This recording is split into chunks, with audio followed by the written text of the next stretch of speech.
BBC World Service, I'm Lise Doucette, and this is A Wish for Afghanistan.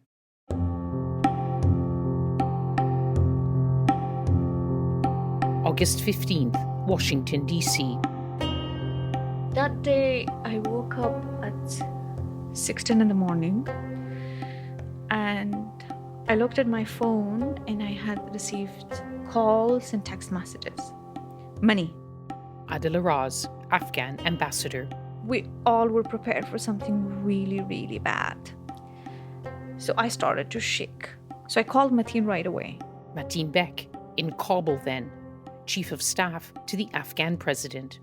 Around 2:45, we're walking back. I saw an helicopter took off. I was naive. I didn't thought it was Ghani who had run away.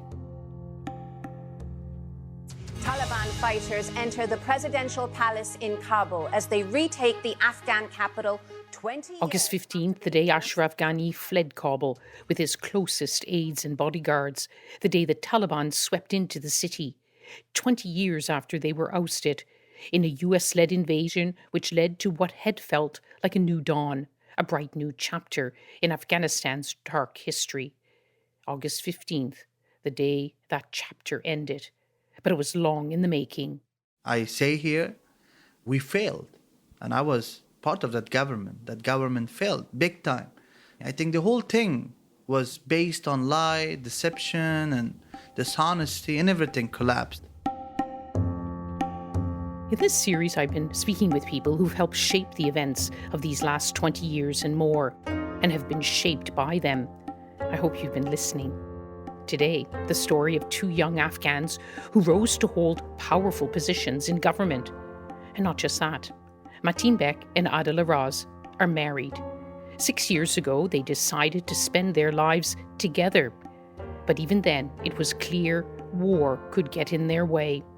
Mateen's unusual prenuptial condition to Adila: "Don't ever try to make me leave Afghanistan, and I will never force you to stay." That was one thing he said, and he emphasized very heavily, I do belong to this country and I'm not going to move out. And I said, I'm with you. We will be here. I said, from the day one, I tell you, if you want to go, you can go. But never ask me to leave either. I can't. An agreement also tested in those days of August. An Afghan power couple, now out of power. This is their story, a story of their generation. Daddy? Hi, Gawar. I have a new dress. I wear a white dress now. Late July this year, Mateen with his two young daughters, he's in Kabul that day. They're on a phone in Washington with their mother, Ambassador Raz. I'm listening in. Big shot. This was where and when I started my conversation with Mateen, first hearing about his own childhood, so different from his children's. Born in 1987 in northeast Afghanistan, in a country under Soviet occupation. Mateen's father, an Uzbek tribal leader, a warlord among the Mujahideen, the Islamic fighters. You didn't just grow up in a time of war, you were the son of a prominent Mujahideen commander, Abdul Muttalib Bek. So the war was right inside your house. You felt it as a child growing up? Yes. When I was born, my father was away in the fight. He just knew I was born, but he had not seen me. After 2 years, when he comes, there are around 40 people. So I look to everyone, then I go and sit on my father's lap. I have never seen him, but that was my father's favorite story of me as a child. A child raised by the rules of war. Father and son never sat in the same car, just in case it came under attack. Adila, just a year older than Mateen, a different ancestry. Her family is from eastern Afghanistan, a Pashtun tribal area. She grew up in Kabul, a teenager under Taliban rule. I remember my school days. I remember the Taliban regime, the time I had to stay at home. You lost your father when you were very young. What impact did that have on you? Big, because I lost my father during the Taliban regime. And at the time, I'm the eldest child. And the first thing that it hit my mom and myself was like how to survive from this day onward. So I started to help her out. She was doing sewing at home, and I helped her out with that. You also ended up running secret classes yourself for girls. Did that feel dangerous? That felt dangerous, and it also felt dangerous to be educated. One afternoon, I finished the class and I was coming back home, and I had my English book under my scarf, and I saw Taliban's Vice and Virtue crew, their car, driving by in a loudspeaker and looking around to see who is dressed appropriately or not. And I remember I started to shake. And whatever verses of Quran I knew, I was just reciting them. She got through that day and 5 years of Taliban rule. Then came the attacks of September 11th, 2001, the US-led invasion, the ousting of the Taliban. No more hiding books under headscarves for a young, ambitious Afghan. In 2004, you left Afghanistan to study in the United States. What impact did that have on you? I did 3 majors in 3.5 years. So my advisor said, did you had to sleep in the library or they had to kick you out every night? And I said, they had to kick me out every night. I was so thirsty to learn. A bachelor's degree, master's degree, then a job in international development in the US. But Afghanistan on her mind constantly, especially after the US President Barack Obama made an important announcement. Starting next month, we will be able to remove 10,000 of our troops from Afghanistan by the end of this year. From 2011, the president pledged to start pulling out most, but not all, of American ground troops. By 2014, this process of transition will be complete, and the Afghan people will be responsible for their own security. I so clearly remember I was out for a jog. When it hit me, I really want to go to Afghanistan, and I repeated this 2 or 3 times within myself. It gave me peace of mind. So when I came back home, I called mom and I said, look, I've made a decision, I'm going back. And she said, no, you can't go back. It's 2014, everybody is leaving and you're going back. And I said, that's exactly why I want to go back. Because if everybody leaves, then who do I expect to fix what I really wish to be fixed? But you were quoted at the time as saying, if I want to save this sinking boat, I need to be on board. Did you then already think that things were not going well? I think we all did. I think it was directly linked to the analysis of the US troops withdrawal. She went straight to the heart of power, the presidential palace, deputy spokesperson to then leader Hamid Karzai. You may have heard some of his story in an earlier episode. You were about the only woman in the palace.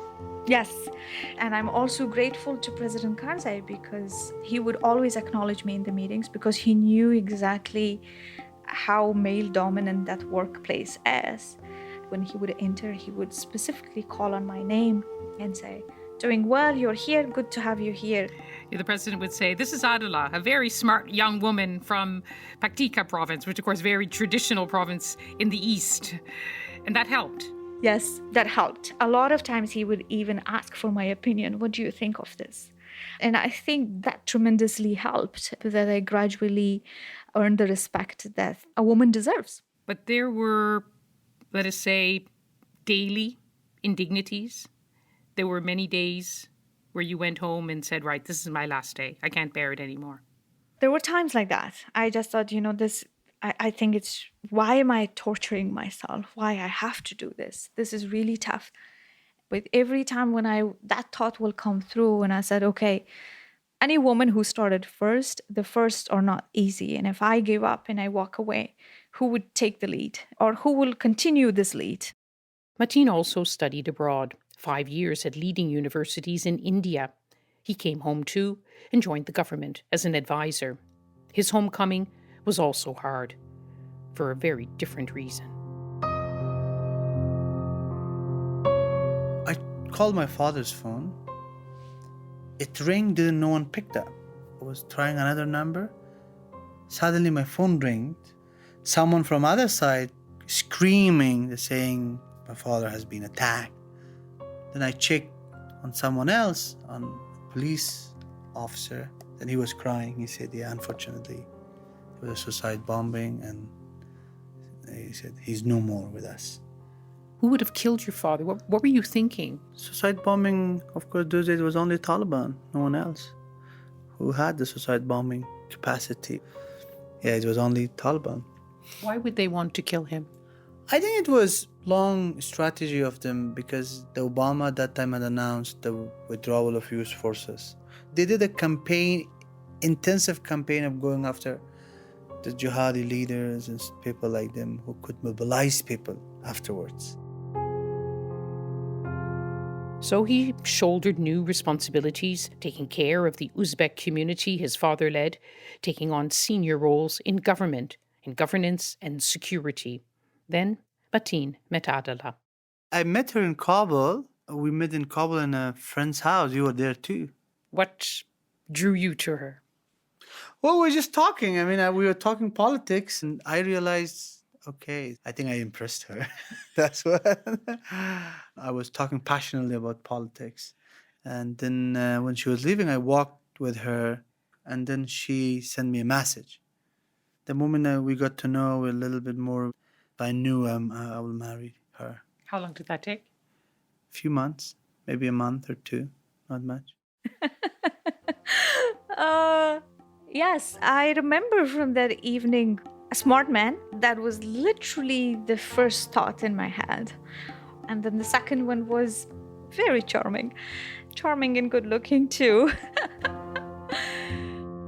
Love at first sight? Sounds like it. But Afghan marriages aren't just matters of the heart. You're from the Pashtun majority, he's from the Uzbek minority. He's the son of a warlord. You're the daughter of a father who was a liberal and intellectual. You were both going against the traditions, again, of your society. Absolutely, absolutely. But I think it was more tough for Mateen because I was a deputy spokesperson. I was appearing in media and speaking up. And I was an independent, strong woman. And I think even for a very well-educated Afghan man, it's still the toughest decision ever to make, to marry a strong, independent Afghan woman. I didn't feel much pressure on that. And I knew I am marrying a right woman. And in my family, everyone loves her. And she have created his own relationship with them. Although sometimes they don't know each other's language. And then there was that understanding I mentioned at the start. Mateen had responsibilities to his family, his Uzbek community in northeast Afghanistan. Whatever happened, he would try to stay.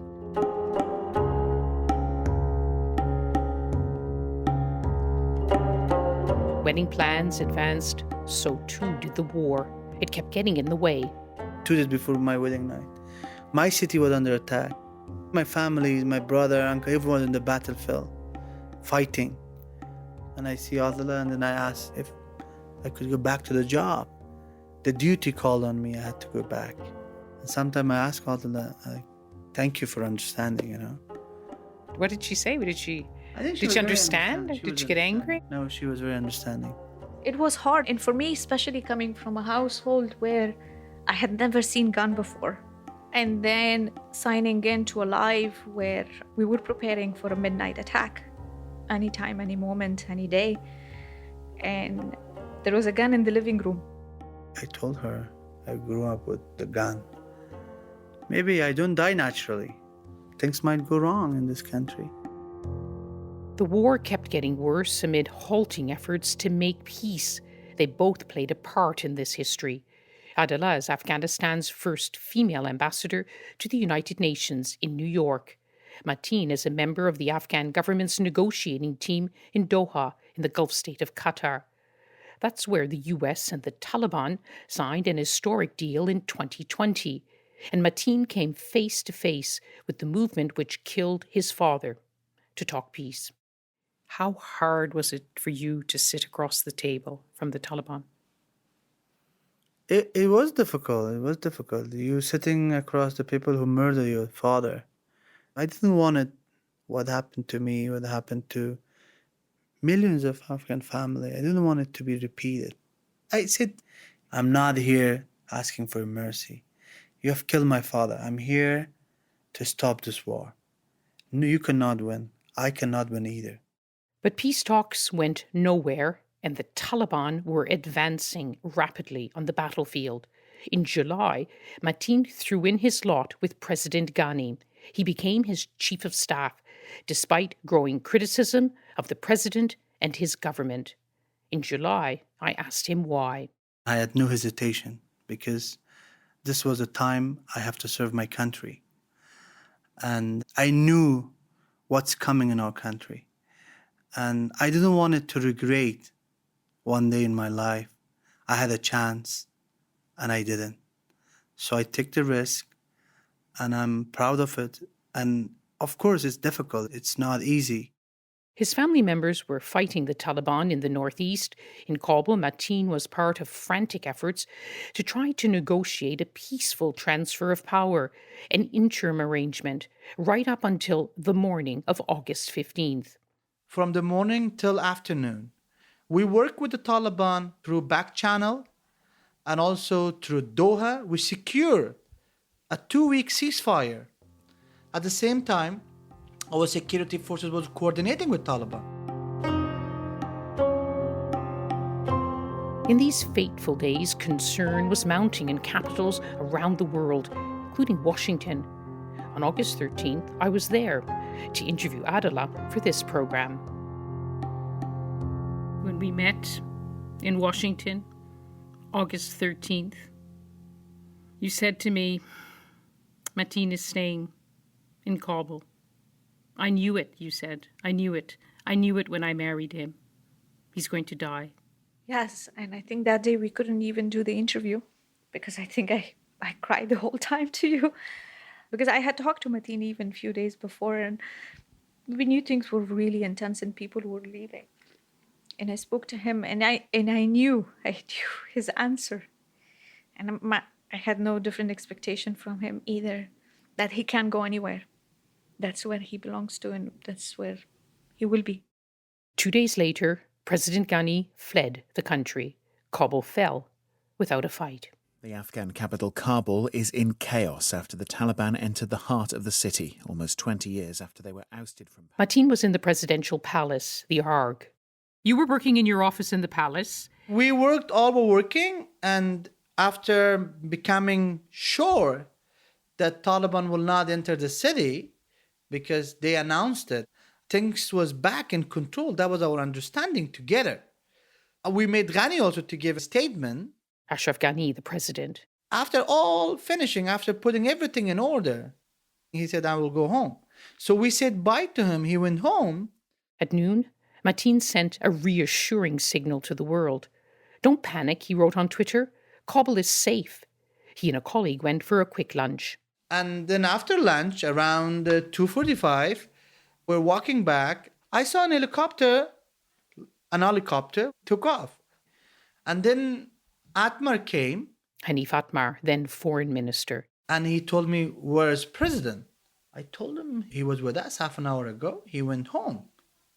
And he said, no, he ran away. I told him, no. Why should he run away? Everything is okay. Why should he run away? He said, no, he ran away. In Washington, the workday was just starting.